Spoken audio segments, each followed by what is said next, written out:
Ой, спасибо, все хорошо. Зинаида Григорьевна, все хорошо. Гомер буе балаларга белем һәм тәрбия биргән Марина Нигъматуллина лаеклы елда булуына карамастан, күңеле белән һаман да мәктәптә балалар арасында яши. 1 октябрьдә 80 яшен тутырган Марина ханым әле дә котлаулар кабул итә. Ул 34 ел гомерен балалар укытуга багышлый. Алабуга педагогия институтын тәмамлап, Зәйнең 3нче мәктәбендә математика укыта башлый. Мен бәләкәйдән үк балалар жаратадырым. Аха. Особенно элекке балалар, алар бик тәртипле бит. Бик тәртипле тыңлыйлар, үтиләр, сораган сүзләрне.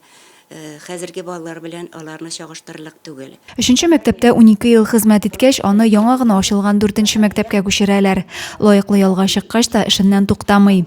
Директор үтенече буенча 1 ел математика укытуга алына, репетиторлык белән шөгыльләнә. Кайда гына эшләсә дә, укучылары өчен хөрмәтле мөгаллим булып кала бирә ул. Һәр укучы белән уртак тел таба белергә кирәк ди. Менә 34 ел эшләдем. Миңа бик яхшы укучылар очрады нишләптер.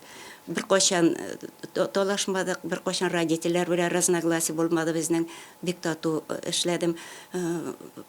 Просто оказывается, әзрәк кенә авыр балалар белән уртак тел генә табырга кирәк. Аларны дәрестәсен калдырып, әзрәк булышып, сөйләшергә кирәк. Белем дөньясы серләрен ачарга булышучы, бар көчен, вакытын эшенә, мәктәп тормышына юнәлткән Марина Вәлиулловна хөрмәткә һәм мактауга лаек.